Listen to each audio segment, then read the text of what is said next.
बहुत ही महत्वपूर्ण निर्णय है ऑनरेबल इलाहाबाद हाईकोर्ट का।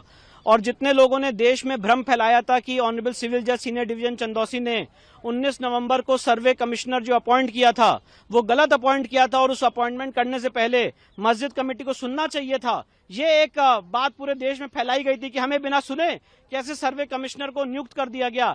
आज उस प्रपोजिशन ऑफ लॉ को कोर्ट ने सिरे से खारिज कर दिया है।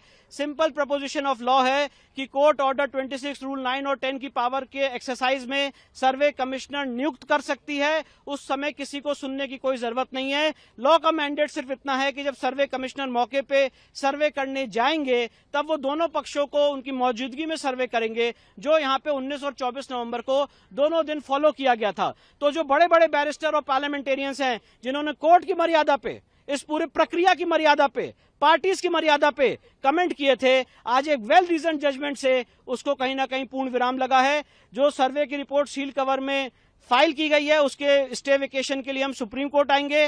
साथ ही साथ ऑनरेबल हाई कोर्ट ने ट्रायल पे स्टे लगा हुआ था उस स्टे को वेकेट कर दिया है। इसका अर्थ यह है कि अब वहां पे ट्रायल आगे फर्दर बढ़ेगा। प्लेसेस ऑफ वर्शिप एक्ट इसमें लागू नहीं होता है क्योंकि दोनों पार्टीज का ये एडमिटेड केस है कि एक एएसआई प्रोटेक्टेड मॉन्यूमेंट है 1958 का और एएसआई एक्ट 1958 से ये गवर्न होता है। तो इसलिए प्लेसेस ऑफ वर्शिप एक्ट के सेक्शन 4 सब क्लॉज 3A में लिखा हुआ है कि जो मॉन्यूमेंट एएसआई एक्ट से गवर्न होते हैं वहां पे प्लेसेस ऑफ वर्शिप एक्ट लागू ही नहीं होगा। इसलिए यहाँ पे प्लेसेस ऑफ वर्शिप एक्ट ना लागू होता है और ना सुप्रीम कोर्ट का 12 दिसंबर का ऑर्डर लागू होता है।